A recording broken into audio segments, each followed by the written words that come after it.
Hello, everybody, and welcome to Books in Hindsight. I'm your host, author Matthew Hines.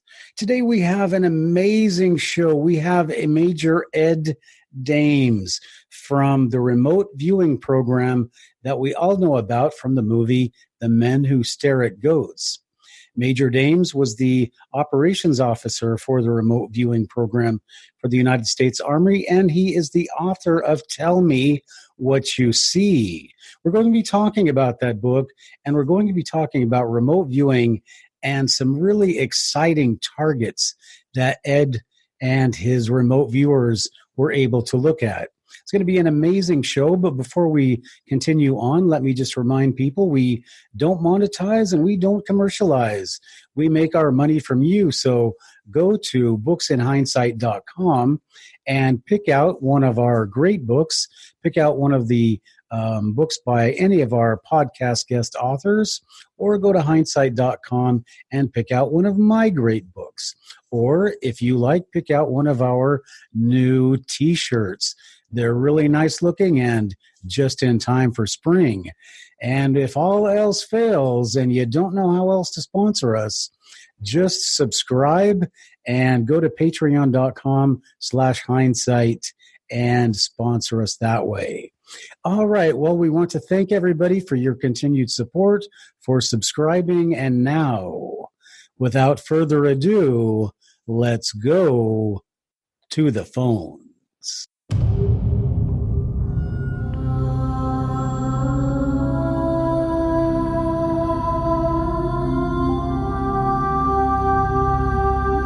Welcome to Books in Hindsight, the only podcast where hindsight is always 2020. And we explore the great books, works, and ideas of the century. Now, here's your host, teacher, and author, Matthew Hines.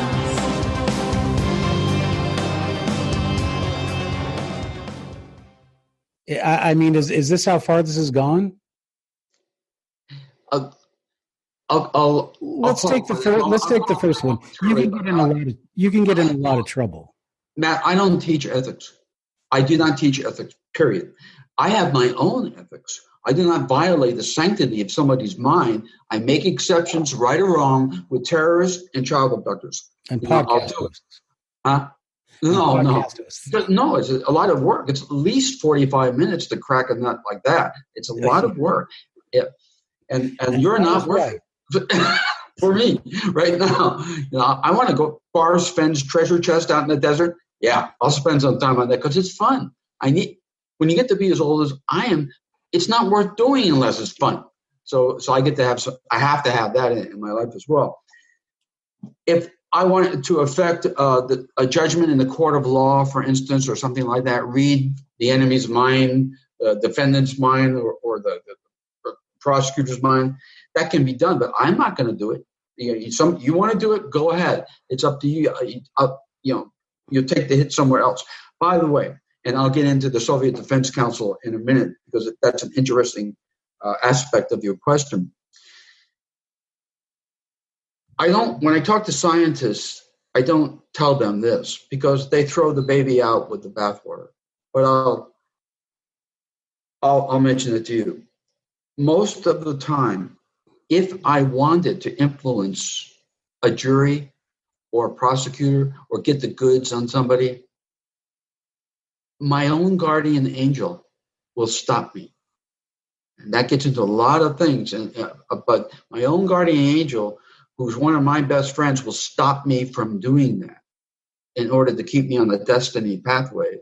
And the other person's guardian angel, if they have one, will be in cahoots with mine. And anytime we even, and this is real, anytime we even try to remote view this, let's say a murder event where they're not guilty and we don't know it, all we'll get is a chair. We'll end up describing a chair. There'll be a trap door that takes us off target, and that's guardian angels doing that. Now, Soviet Defense Council, they knew about our unit. And in my book, I talk about this as a chapter called A War in the Ether, where we discovered the Russians remote viewing us. But we backtracked and found them. That's how we found the unit. And I'll get into that unit momentarily. But the Soviet Defense Council knew that we were trying to get into their meetings. They were trying to develop the Salyut 7 spacecraft was actually a docking platform for space vehicles. They wanted the high ground before the Daytona happened. They wanted the high ground, and that's the kind of thing we were downloading.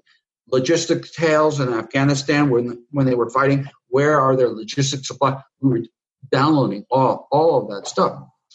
When the Cold War ended, and I've lived for 13 years in Ukraine and Russia.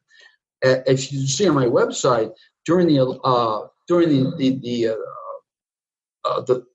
games, the soccer games, I'm not a sports fan, the World Cup tournament, ISIS put out a brochure showing that they're going to attack Russia. And there was a photograph of a mass jihadi in that brochure. I hit that guy, looked at where he is, where his mother lives, where he's from in Uzbekistan or Tajikistan. I can't remember which country it was. Tracked him all over, found his apartment in St. Petersburg and his target. The target was St. Petersburg International Airport. I passed all that. I skipped the U.S. Embassy. No FBI, of course. No CIA. I went right to the FSB and the GRU. FSB is a successor to the KGB, and said, this is what this guy is planning to do. And I had a Google Street View of his apartment. It was about 2 years old. It was good enough for government work, as we used to say. And I passed that to the FSB, and they rolled this guy up. So now I'm working with I'm sleeping literally and figuratively with the enemy, the former enemy. Yeah, and I wanted to ask you about that because you are you possess skills that are highly valuable, and I mean I'm a national asset. My viewers, my pros are a national asset. Yeah, and so if it were me, I would make sure that you had somebody was guarding you, like you had like a platoon of people on you all the time, because if somebody was to if I get some water, what's that? I gotta grab some more water. Go ahead.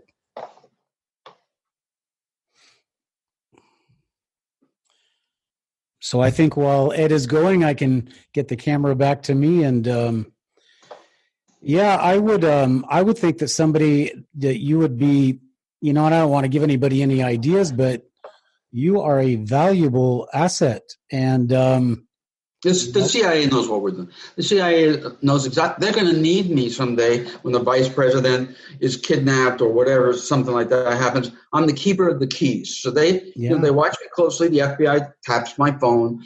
This particular YouTube video, watch closely on all that kind of stuff. So they know what I'm doing, and that's okay. That's all right. But when I travel to Eastern Europe, I don't telegraph my location to anyone because, take for instance, harking back 10 years, more than 10 years now, where Basil, I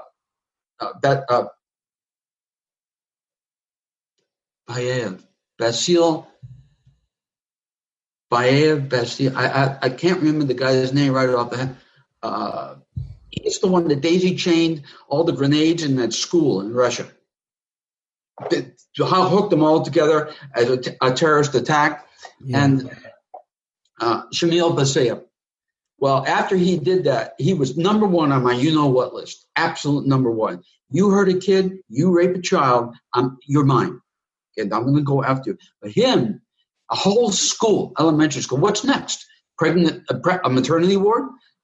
These guys have no soul. So anyway, I tracked him down, sent his location to the Russians, to the FSB. They waxed him. They neutralized him there too. But he had a lot of friends, and they know who I am. And they would love, when I'm in Ukraine or Russia, they would love to knock on my door. And so I do not telegraph. But here in the States, I'm protected. I don't do stupid things like go after the Cali cartels, Latin American drug transshipment, stuff like that. Because $10,000 pay a Colombian kid to wax me. And so when I was in the military, I was backstopped. I was undercover. I was a toxicologist, completely. My job as a spook, I had backstops. I could go to South America as a bird watcher, which I am, and have a cover as a bird watcher and do whatever I had to do. But I don't have any backstops anymore. There's nobody that Well, I have to be careful. You could use that toxicology thing and just use your personality as a voucher. I'm not sure I follow you. I'm joking, Ed. I said you could use that toxicology cover and use your personality as a cover. You mean to wax? Sometimes my jokes and loquacious, and my gift of gab, and I know how to work a crowd, that kind of thing. You mean? Exactly. You know what? I should have been an evangelical preacher. I could have made a whole lot more money than this business. I hear, go on coast to coast instead of remote viewing and sell a map of the Holy Land. This map of the Holy Land will cure everything from the common cold to syphilis. Send in your $100. Your check right now. I will send you a free autograph picture of Jesus Christ. Here's the number. That kind of thing. I could have made a fortune. Instead, I'm stuck as a remote viewing teacher. Well, I see somebody. I don't have a sense of humor. Ah, yes. And I'm going to top that because I see somebody's predicting futures in Bitcoin. Lots of folk. Bless you. I'm sorry. Did you see that? I said bless you, but I'm not allowed to say that anymore because it's not politically correct or something. Oh, well, you can say bless me. No, I was going to say I think at the far site they're doing Bitcoin speculation, and so I was just kind of making light about that. All right. One of my professionals is also doing that. Another professional is also doing that. So it's investment is important. In fact, my 2 seminars in Las Vegas and Orlando in the next few months, it's almost the entire day is on inside information about investments, how to make money. Okay, so that's a good, I guess, segue is the word they use. Let's talk about very quickly who are your clients. We've ruled out the Medellin cartel, the Calis. Well, in the past, when I first started the civilian company in 1991, General Stubblebine was the chairman of the board. He asked to be a part of my company. I said, well, look, I'm the president, and all the other slots are filled. I said, the only thing that's open is chairman of the board. He said, I'll take it. So he got me. We were inside Beltway Bandits. We were inside the Beltway, right? I lived in Baltimore at the time. I'm retired, and he just retired too. And so the old boy network, I didn't have to knock on doors and say, this is who I am, this is what we do, and have the door shut. He got all these contracts, General Motors, Bechtel Corporation, and then later on, the late Lawrence Rockefeller, he had an institute, and he was concerned, the institute was concerned about the ozone layer. So a contract with him was atmospheric ozone depletion, projected consequences, and remedial technologies was the label of the target. That was that. For Bechtel, Bechtel was interested in setting up a base on the moon and extracting oxygen from lunar rock. We worked that to find the optimum sites and the optimum rocks as well. And General Motors was interested in the first hydrogen-based automobile power plant. So we worked that project looking ahead into the future to see who would be the first one to create a hydrogen-based automobile engine. To work that, those kinds of things. And nowadays, the big one was for me, because one of the reasons I got out was not just Desert Shield event. It was to study UFOs, because DIA and the CIA and the DOD had no charter or license to use tax dollars to study UFOs. Now, I did as a training officer. I slipped my viewers a Mickey to see if they had a bad hair day or something like that. You could see all the CIA released documents on UFO stuff. So the Crown Prince of Liechtenstein, I worked for him we remote viewed as a company, and some of the military remote viewers at the time, a hot zone. We found a hot zone in the United States where there were constant UFO activity. And that was Chaco Canyon, New Mexico. So we put together, and I got to choose some of the best and the brightest scientists in the nation, from the Skunk Works, from Stanford Linear Accelerator. Dr. Hal Puthoff from the Remote Viewing Lab was there with us. Eventually, Jacques Vallée came out in the desert with me to study what was going on there with all of our equipment set up there. So I think that was my favorite contract of all time, but I couldn't talk about it. So that's when I said, no more. I'm going to do my own UFO studies, which I've been engaging in for at least 20 years now, and that's about ready to reach a real denouement. Wow, French. All right, we're going to jump into. I'm going to ask you. I think we've reached the point of the podcast where I'm going to ask you about specific targets, and if you can talk about it, talk about it. And if not, then just say I'll have to kill you.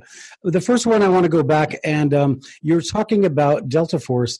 Was Charlie Beckwith giving you your targets? Were you in communication with Charlie Beckwith, or?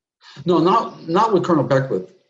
He had already left. He was shot to pieces in Vietnam, and I mean he couldn't really operate that much because I only knew one other soldier who was shot up more than Beckwith. Beckwith. He'd walk into a bar in Vietnam where GIs were drinking in Saigon and say, "Hey, anybody here want a Bronze Star, Silver Star? We got a mission out here." And what that meant was a suicide mission. That's the kind of stuff he did, that kind of thing. But no, but it was really interesting. I apply this to my own life, and I suggest it to other people. Delta Force, when they were Blue Light, which was an experimental unit that Charlie had put together. And after the fiasco in Iran with the hostage crisis, that went bad. One of my commanders was on that raid, that attempted raid, and remote viewers were used to find which level the hostages were at, that kind of thing. When that mission failed, Beckwith started to look around the world and say, okay, what are the really great? He ended up, long story short, with the SAS. Who dares wins, because they were successful on a number of raids in Africa and things like that where the U.S. couldn't do that. And he went there. He literally went there, and he said, "How are you guys doing this? What do you do?" And the colonel there looked at him and said, "This is what you're doing wrong. When you put together this great group of heroes. I mean, the one guy was missing a leg, and he was so tough. He would still go on these raids. That a real machine. But the SAS commander said, "This is what you're doing wrong. These guys proved themselves over and over in battle. They're the best of the best, right? But they've got to do it every day, again and again and again. So you've got the best here, but you're not training them every day." So what he put together a brilliant plan. I sent two of my men when I was the first electronic warfare officer in the history of the 2nd Armored Cavalry Regiment. When I was there, I put together scout teams during the Cold War, and two of them, these were tough soldiers. I sent them to Delta. They passed the test. Here's what you do the first month in Delta. It's brilliant. It's just brilliant. I don't know if this is still classified, but what the heck. You go there, you sign in, right? And you assemble the first day of training. You assemble the first day, and everybody's in PT shorts and shirts. It's like a physical training type of thing. And you're given a map. Each person is given a map with places that you need to go, just like an escape and evasion course, where places you need to go, where a sergeant will be standing by a tree, give you another map, and you got to go there too, right? So you do that. And at the end of the day, you're back, and you're timed. Each individual is timed. This is how long it took you to do this, right? The next day, same thing. But you must, or you're kicked out, you do it faster than you did the day before. By the end of the month, you realize you can't get to that point over there going around this canyon You got to go down and up. That's the only way you can, or you're kicked out of the program. So then you really take risks to beat your time yesterday and the day before, that kind of thing. It's a brilliant plan because you can't, at the end of the month, there's only a couple of guys left who have beat their times that much, and they're the toughest. It's a brilliant, simple plan. And so that's the beginning of your training. The rest, I can't go into. It's, as you might imagine, it's quite exciting. But that's a good plan. How did we get on this subject? Well, we were talking about Delta. Yeah, we were talking about Charlie Beckwith, and I was just wondering if you were you remote viewing the Achille Lauro? That was where I was going with this. No. Okay, because I guess I was a Polk Air Force Base one time, and I was talking to a SEAL that was working out in the weight room, and he said, yeah, we were waiting under the Achille Lauro, but they didn't give us the go-ahead or something. So anyway, I just wondered if you... No, that's not. Yeah. That wasn't one of our missions. Okay, so let's, Major, let's leave the military behind, and I'm going to give you a list of things that maybe you've remote viewed or not, and if you can talk about it, please enlighten us, and if not, then don't. You talked a little bit about 9/11 already, and you say that it was the Central Intelligence Agency was not... And one other entity that you could probably guess. And an entity that is like a Middle Eastern country, rather small? Correct. Yes. And I've heard, were they willing participants? Say again, please. Were they willing participants, or was this something somebody came with a plan, they said, we'll go along with it? All willing. Okay. But you talk about the axis of evil. Look, that finger's looking, pointing back. All those fingers. The axis of evil is in our own house. Sort of like the Vatican. Yeah, and I have a book about that, and I'm always making the point that we have to keep selling arms. The arms we have to keep making the arms and selling them. Otherwise, we don't have an economy. Well, the only other things that we export of value are fiberboard and Hollywood entertainment. That's it. So yeah, we have to keep the wars burning. And BS, but they don't pay you for BS. So if they did, we'd be okay. All right, so let's continue on. Hitler. Did you ever do anything with what? Can you talk about what happened to Hitler? Sure. I put a map on the Coast to Coast. Probably most of your viewers are familiar with Coast to Coast radio AM. And I've been doing shows there since 1996. I put a map on that website of the location of the graves of Adolf Hitler and Eva Braun. The actual maps. I think I've got the grave sites. They're in.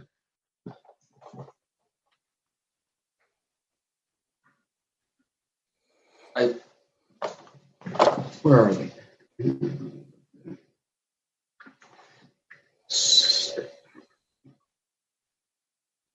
Oh, yeah, they're outside of Buenos Aires, Argentina. Mm-hmm. Hitler is in one graveyard, Eva Braun is in another. Okay, and do you know what year he died? No. Okay. It's irrelevant to me. The key point is that he made it out alive with Eva Braun, and they made it to Argentina on a submarine that was being run by the Soldatenbund, the German Soldatenbund, who were trying to establish a fourth Reich down in South America. Okay. But he didn't die in that bunker. Since we're on that topic, New Schwabenland, what is that they have down in Antarctica? Have you remote viewed? No, that's all crap. That's all junk. Crap. Then since we're there was an expedition. There was an expedition down there, but there's none of all this other stuff is crap. Just high jump.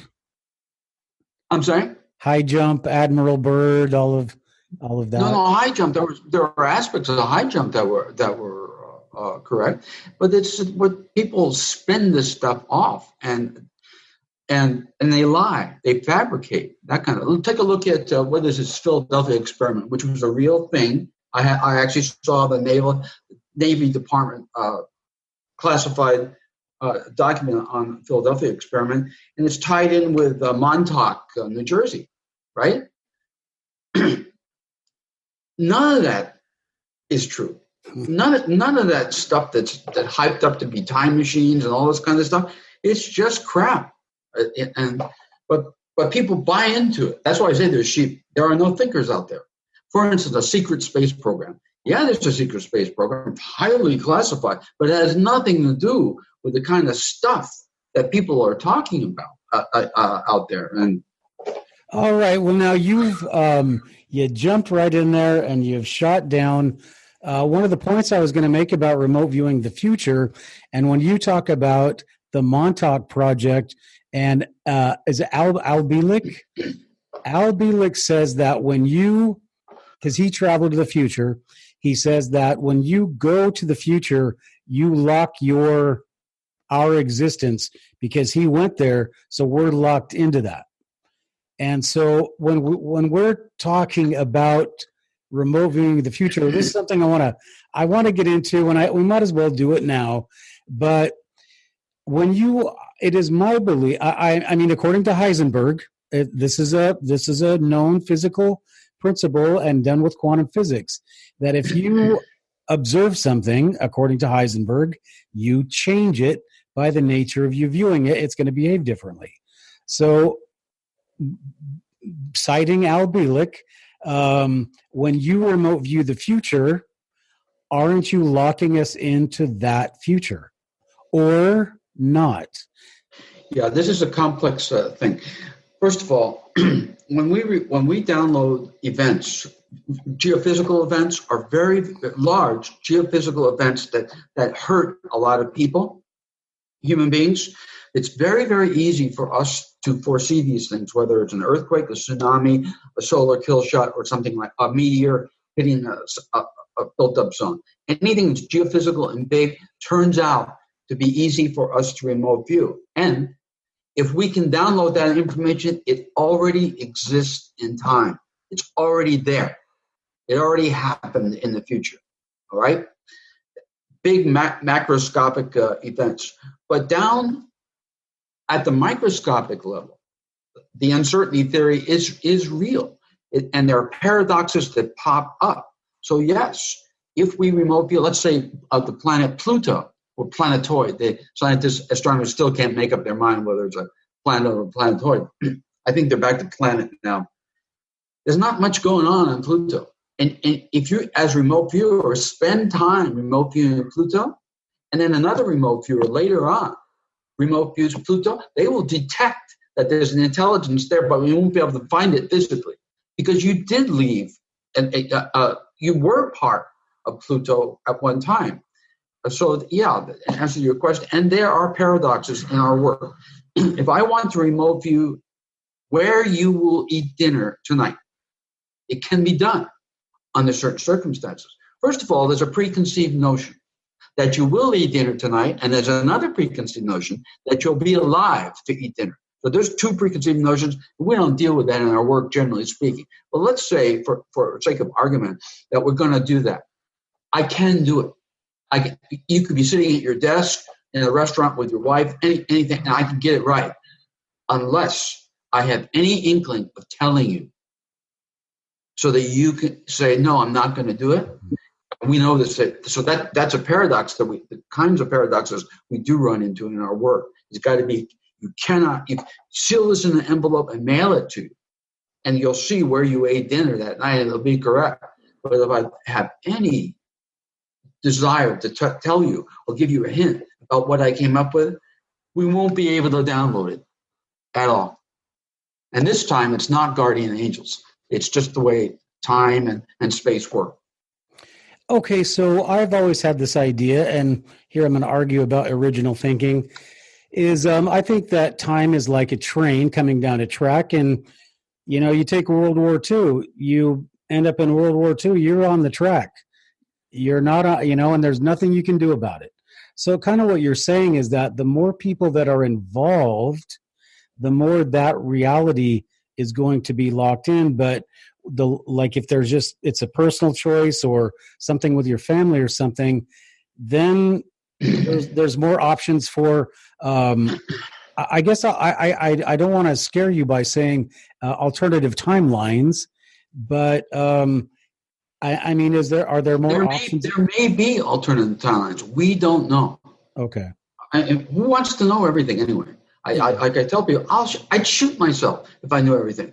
But the majesty, the awe, the night sky, the beauty of all these kinds of things, the thrill of the hunt. Who the heck wants to know everything? So yeah, there could be alternate timelines and or alternate universes. I don't know. I know I'm a technician. This is what I do. My job. I find stuff. I describe stuff, and that's it. We leave it. Yes, science is very interesting, especially young physicists who come to me and say, "Ed, how are you guys perceiving things that are outside the light cone?" I said, "I don't know. I don't know. It's your job to do that." Western scientific method demands two things: replicability, we got that, and a theory, we don't have that. That's your job. You go figure out Einstein, Podolsky, Rosen, or spooky action in the distance. You figure it out. I have a job to do. So we don't try to figure it out. And I'm not that smart. My son one of my sons is a brilliant quantum chemist and probably get the Nobel Prize. He got his brains from his Chinese mother, not me. Okay, so I guess we'll leave quantum entanglement out of the discussion then. We'll give you a break on that. All right, so what about you worked for the Crown Prince of Liechtenstein, and didn't his great-great-grandfather built Neuschwanstein? Yes. No. Neuschwanstein was built by a mad prince who was not a relative. Prince Ludwig. Yeah. Okay. Anyway, I've just aside. Okay, so this is another time question since we're going to be talking about UFOs, and this is something that this is the Far Sight. They remote viewed the Phoenix Lights, right? Did you see that? No, I have no time to. This is my question. Actually, there's a couple questions in here. They remote viewed the Phoenix Lights. They got on the spaceship, and there's a reptilian being, and he sees them. So tell me, at what point should I stop? Because, okay, the reptilian and alien species, some of them can see you when you remote view them. Is this an experience you have? Not without any reference to what Courtney is doing over there. Yes, we have run into cases where entities, for instance, a famous Satan, when I remote viewed Satan. Satan, the devil?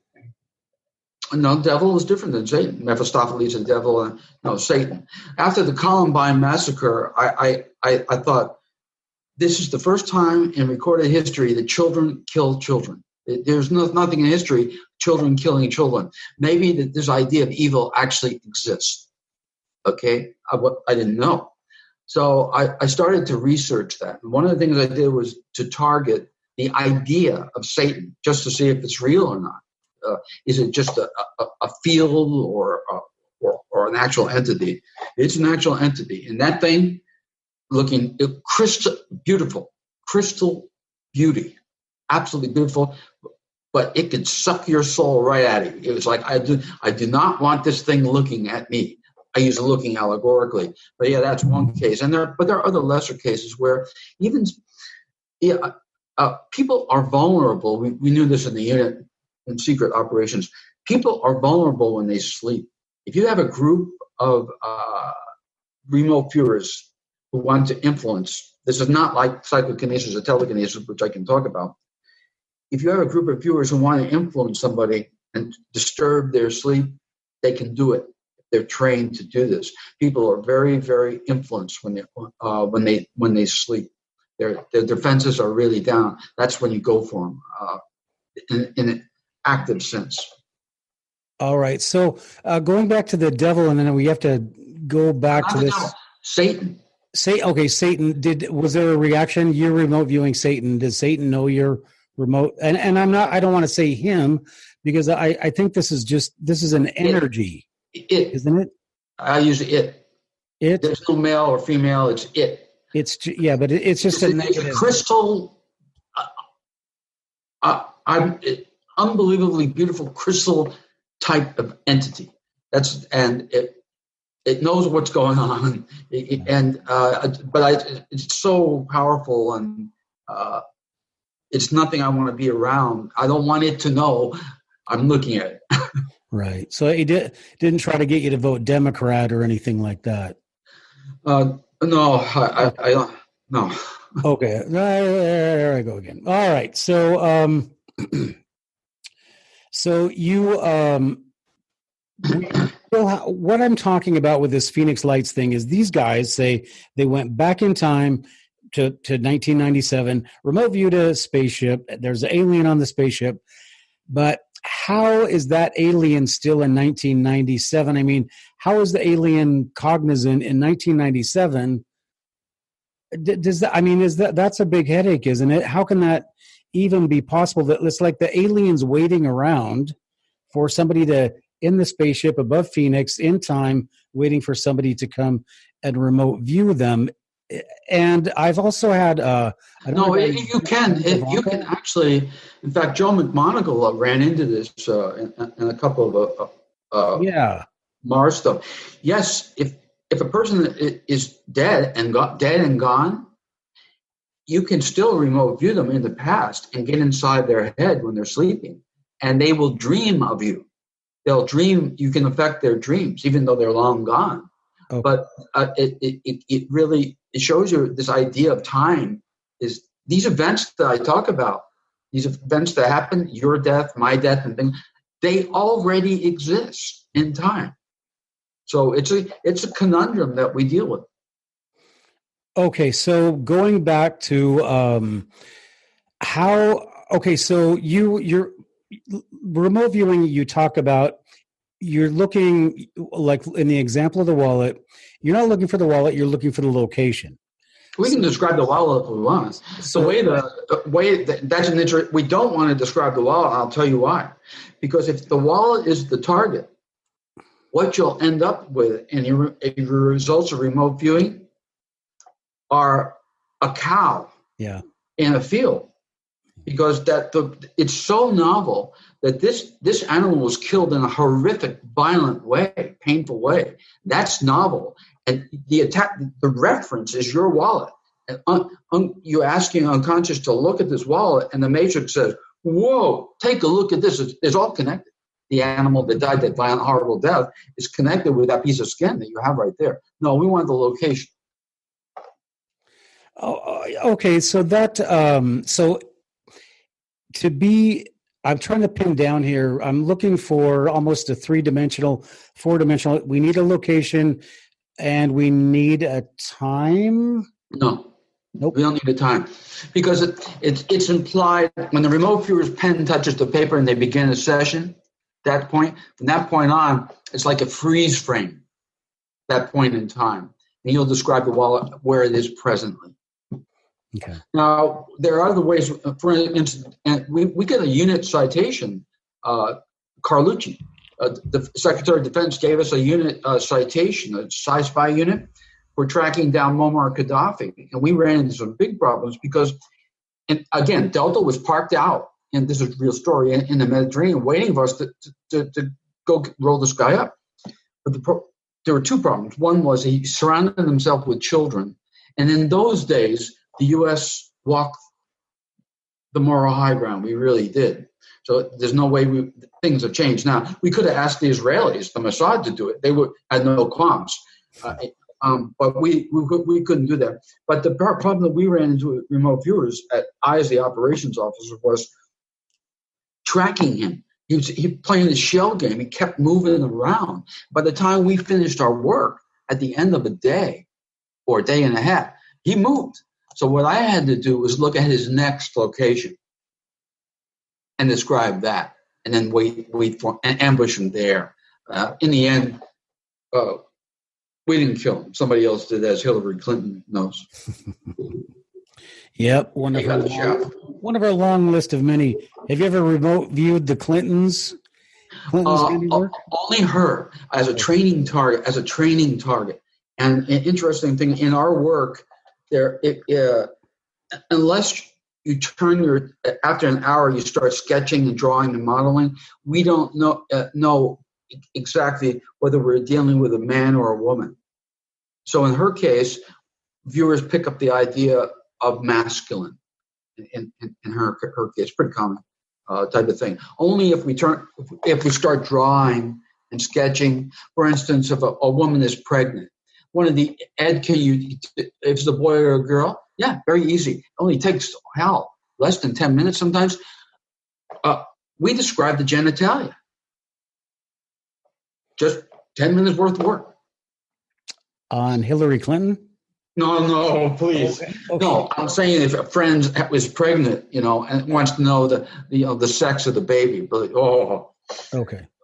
Yeah, you start talking about Hillary Clinton, I start to get scared, and then we go back down that road of don't tell me anything they'll come and rub me out for. All right, Major. Well, we are we're really used up a lot of time here, so we need to get to some more things. What about Bigfoot? Have you remote viewed Bigfoot? Oh yeah. And is it something you can't talk about? No, I can talk about it. Okay, so I'll just ask you, I'll just narrow it down so you don't have to run all over the place, but is Bigfoot an animal? I thought it was an avatar that was formed of the hydrogen and nitrogen and things like that. I really did, because it's downloaded. There's a technology that downloads Bigfoot. It's sort of like the Star Trek idea of the transporter, and that it's actually happening. And when it actually forms this a Sasquatch, I thought it was an avatar, but it's not. It's a real intelligent creature. Yes. So, but more intelligent than man? I think at least as intelligent as man, and they're telepathic. This is why, in terms of situational awareness, they'll never be shot. For miles out, they can detect whether there's a person with a gun, even if they do have a weapon, whether or not the person intends upon using it. Because sometimes they'll present with a hunter who's holding a rifle in their hand. The hunter has no intention, because he's looking at what appears to be a human being, an intelligent creature. And hunter's not. In other cases, let's go get one. But they'll never be shot. They'll never be captured, ever. Are they able to manipulate sound? I don't know. Are they connected to UFOs? Yes. They're connected with the tech. They're downloaded. They are actually downloaded by. That's why these famous trackers, they track, and the tracks just stop. Mm-hmm. Just stop. The tracker says, "I've never seen anything like it." Well, that's because being back up. Okay, so then let's just hop on over to Skinwalker Ranch. Same thing? No. Well, just for a moment. I am going to a place in May to actually meet Sasquatch. Okay. Yeah. So communicating with a. No, it's good. They're telepathic, and they're connected with that system out there in very complex ways that we can even begin to understand. So I'm going to start from scratch. I'm simply going to ask two questions. One, who are you? And two, who are we? Because we don't know who we are in terms of the continuity of time, consciousness and time and race, but they do. But Major, you're going to remote view them. You're not going to go to a location and. No. The remote viewing's over. Job's done. I know. Find a Bigfoot. It's their protocol. It's that outside agency's protocol. Okay. The way that research started was because our resources are limited in time, particularly. I looked at that event that happened in 1994 outside of Harare, Zimbabwe, at the RAL school, where these flying saucers land, these gray kind of things get out, and just like the Pied Piper or Hamlin, attract all the 60 middle school kids out into the savannah. High school kids are still playing basketball, wondering what's going on, and these kids come back with this story, right? Your planet is dying. You have to take better care of your planet. Why didn't they address adults? No, this is our future children. And so I said, okay, I'm going to pick that event and get behind it. And that's what got me started on. I wanted to find out and meet the agency that orchestrated that event, because it took resources, time, energy to do it. Who did this? If there's even, are they robots? Whatever. And that got me on this pathway to contact. But we didn't get a CE3 out in the desert like we wanted to. We only got CE2s, flybys. What's going on? So I began to wonder, as a professional remote viewer, will they, whoever's out there or whatever is out there, even allow contact with Homo sapiens? No. The sentient man has got to be Homo noeticus, the knowing man. You have to exhibit a degree of intelligence that's acceptable to them. But we're not doing that. Project Blue Book hypotheses, all 10 failed. They didn't answer the question, didn't answer the mail. They're fostering, that system is actually fostering. No, they're not going to land on the White House lawn, and if they did, Gary Larson will have a field day with cartoons there. But they will allow contact, and we had to remote view what are their protocols for contact. Not what we think. What are their protocols? And it turns out that in at least one spot in North America, they monitor this spot. And if you can find out where this is, like a scavenger hunt, if you know where that is and you go there knowing that they're monitoring that spot, there'll be contact. You can be a hiker, walk right through there, right through that spot that's being constantly monitored, and nothing will happen. But if you know what's there, sort of like, I hesitate to use Stargate or whatever, but it's a place that's being, you know what's there, all of a sudden, two things will happen. Bam. Download Sasquatch right there. After that, and that's going to happen when I go to that spot. All the remote viewing's done. All that I can do and understand, it's beyond my ken. What happens after that, I have no idea. I'm not taking my sons. I would love to, but there's too many unknowns about that spot. But it's my dream fulfilled. It's a dream for me. All these years of research and wonder and awe, and let's see what happens. Well, I would be, if you're going to come up to the Northwest, I would be more than happy to serve as your security. Where are you? I'm in right outside of Seattle, Redmond. Oh, I was up there on 3 murdered children cases earlier last year. In Seattle. Yeah, it's terrible. This didn't used to happen. I mean, everybody says this, but boy, they've really messed this place up. This was such a nice area, but they've really, I don't know what's happening to people. Anyway, so that's really exciting. So is your contact going to be with a government agency? I mean, are they going to be a company? Absolutely not. I do not tell the government what I'm doing. Okay. There's no records, electronic records for my work, those kinds of things, because okay. I don't do it. No, this is entirely my personal. Okay. Well, Major, you know where I live. Got that infantry background, got that special forces background, so I'll be glad to pull your security. I don't own a weapon. No, there's no weapons allowed, no firearms to speak of. All I'm taking with me, I have a horn for bears, with my fingers crossed, and I have a nice knife for mountain lions, if I get a chance to use it, but no firearms whatsoever. Well, they can read your mind. They know if you're hiding something. Yeah, I'll tell you this story, even though it's terrible and it's wasting of time. But on the Israeli border, my wife and I, they asked us if we had any weapons. I said, only these. They didn't think I was very funny. Nobody does. But anyway, all right, Major. So you have my email address and you'll have my phone number if you want a second for that venture. All right, we're running out of time here, so I want to ask you a couple things that you may have remote viewed. You said you had remote viewed MH370. You found it? Yes. You want to say what I put a map of their location. Okay. I recreated what went down. The pilot flew the plane into the water. Co-pilot tried to stop him, but the pilot locked the door. Yeah, the co-pilot was outside, and the pilot locked him out, and then flew the plane into the water.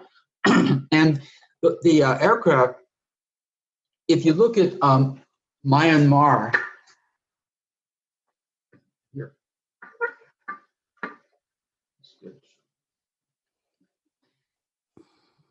Here's Myanmar right in there, okay?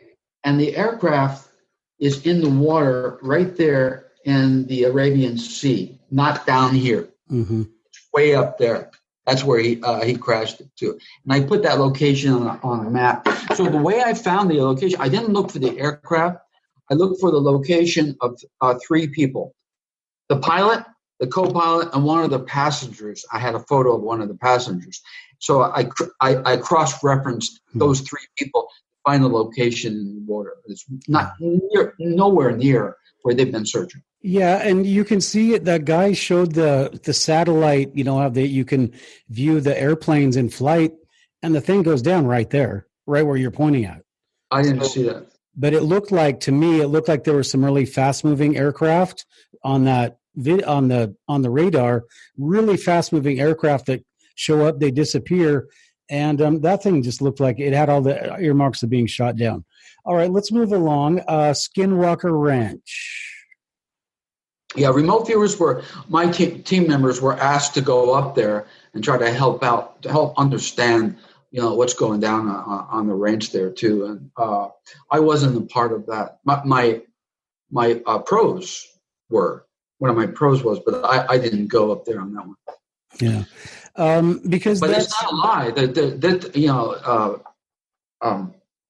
What's his name? The Robert Bigelow. Oh yeah. He owned the ranch for a while. I know Robert. Robert's building, Bob's building space hotels now, inflatable space hotels too. But yeah, I've done work for Robert on a personal case. Okay, but that's the idea of these things. What you say, they're downloaded. Where these things they're walking along, and we then can watch them. As viewers, we can watch them form. They're forming, but they need that technology to do it. It's technology that we don't understand, but they need that technology to bounce up and down. So they're basically Star Trekking it, right? Is that what we're talking about? I don't know what you want to call it. And in our business, we don't use names in our business. My students know this. Because most of the time, if we're remote viewing a technology, let's say a new Russian weapon or something, a UFO something or other, or whatever, there aren't any names for it. We don't try to name anything. We try to explicitly describe it, period. Okay. Here's my remote viewing target. Don't know what it is, but it's okay. It's soft and cushiony and slick and hard. It's squat and it rotates and all that. And what's it used for? Well, a person sits in. I never call it a chair. We don't use names. If we call it a chair early in our remote viewing session, it's always imagination. Later on, if we know what the target is and we have enough information, if it looks like a duck and walks like a duck and quacks like a duck, it's a duck or a chair in this case. But we don't try to name anything because there's so many things that are so new out there. How do you name it? I've had scientists come to me and say, how did this UFO that we tracked move? What's the propulsion system? I go back to them and say, I don't know.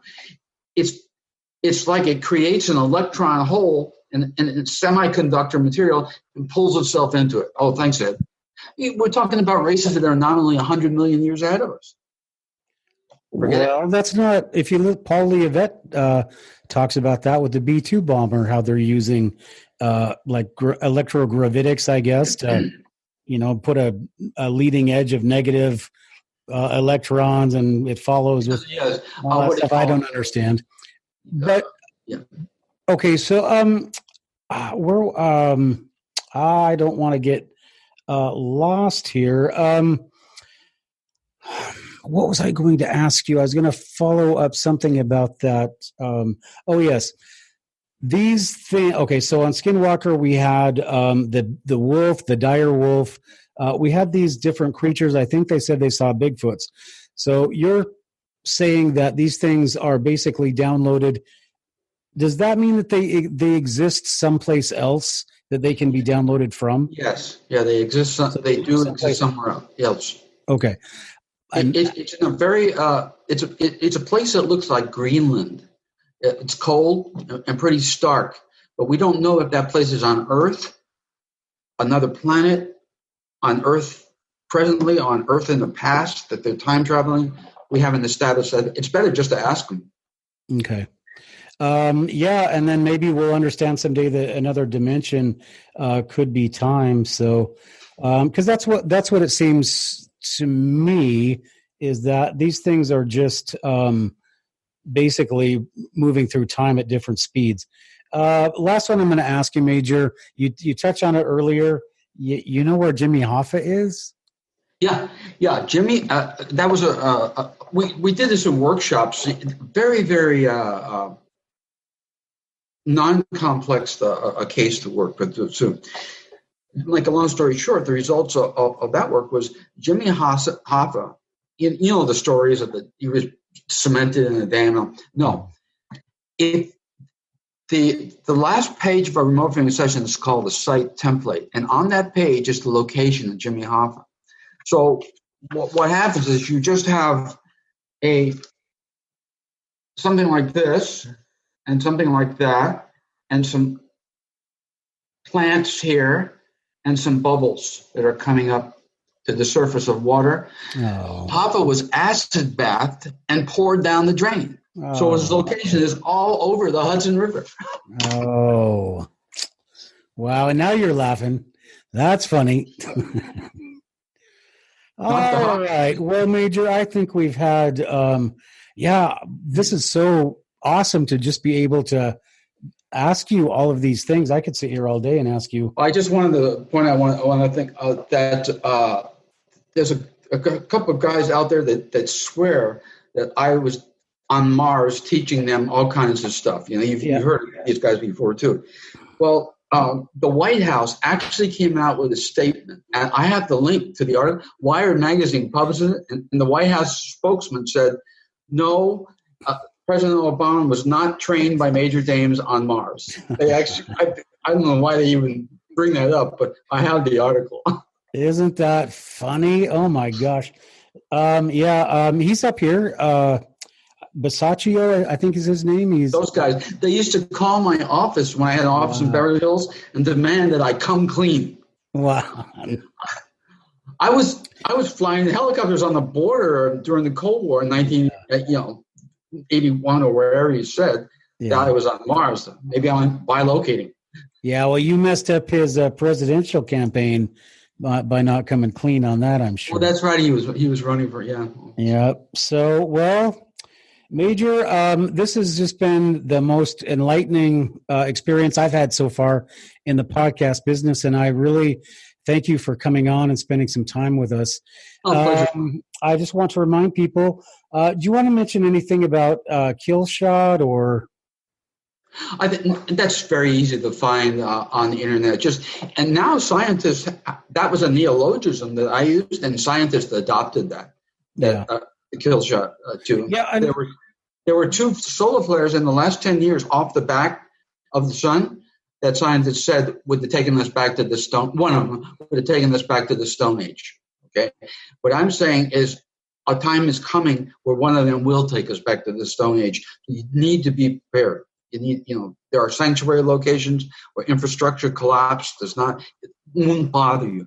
When I lived in Ukraine, I lived in all over Ukraine. In some of the villages, these people didn't have to worry about the bank failing, or they had no electricity.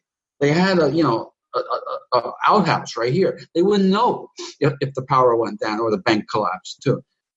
So that's what I'm talking about in terms of the necessity that a lot of people are going to need, the so-called preppers.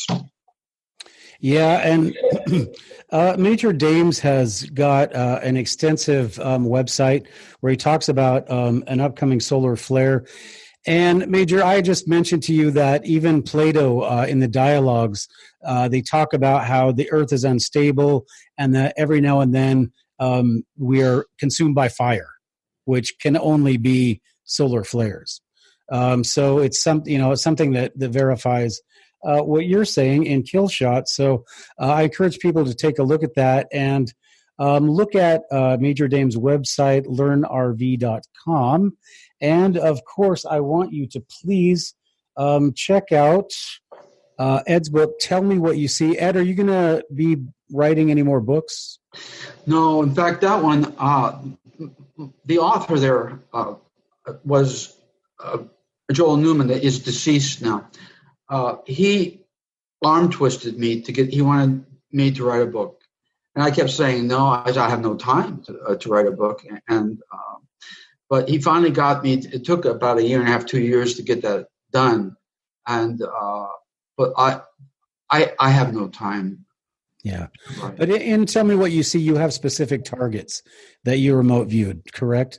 And I wanted you to ask me what your litmus test was for choosing those, but I think the readers are just going to have to figure that out for themselves, because I am going to let you go. So, Ed, do you have any parting words for our podcast audience? Just two. One is reference the book there. One of the targets was the Ark of the Covenant. And that was fun to do. I have 2 seminars this year, and then I'll be on the road for the rest of the year, or vaporized, depending on what happens on that mountain. I have a seminar on the next month. What month is this? February? Yeah. At the end of March 30th, I have a seminar in Las Vegas. And in May 11th, I have a seminar in Orlando. And if people want to attend those, they need to know that they have to sign a non-disclosure that they don't get in the door. Okay. It's to protect myself mainly and them from that kind of knowledge. But those seminars will concentrate a great deal on finance and investments, because as I said 20 years ago, it's going to be a global economic collapse, the unthinkable. And that was 20 years ago. We saw that coming. And the way the foreknowledge of that, the harbinger of that event really going down fast, is we looked at the most recognizable preceding event that would be nearest to a collapse. And that turned out to be, in all cases, starving seabirds. When seabirds do not have enough to eat anchovies, mackerel, and sardines, that thing, or they don't have enough, no energy left to go back and feed their young. The kinds of things are happening in Tierra del Fuego now with penguins, and that's happening. So we'll be discussing a lot about that, and I will give some extremely important, valuable investment information based on some inside stuff. Wow, that's amazing. All right, well, Major, I would really like to. I'm going to go hang out down at with James Gilliland at Heinessight Ranch. Have you heard of that? Yes. Well, come on, let's maybe we can meet up there or something. So we'll talk about that later. Maybe send an email. But it'd be very nice to link up with you when you're in the States, and not have to sign a non-disclosure agreement or be followed around by the men in black. So, all right, Ed. Well, it's been fun. It's been super. Thank you for being on the show. Pleasure being here, man. You're a great hero. You're a legend. I have total respect for you, and I appreciate you being on the podcast. So, pleasure of mine. Well, thank you, Major Dames. And for everybody out there, this is Books in Hindsight. And please pick up Ed's book, Tell Me What You See, and check out learnrv.com. And you can watch this on YouTube, Spotify, Stitcher, iTunes, iHeart, and Google Play. And with that, I just want to encourage everybody out there to please... Ed, go ahead and say something and salute at the same time. I don't think I can do both. I used to be blonde, so you're not a Navy guy. All right. Well, this is Books in Hindsight. So everybody out there, please have a nice day and keep on reading.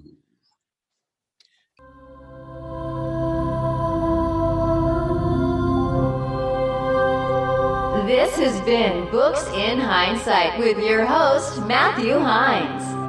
Please join us for our next podcast and look for our archives on iTunes and go to theheinessight.com. That's HEINES site.com for great books by Matthew Hines and other great authors.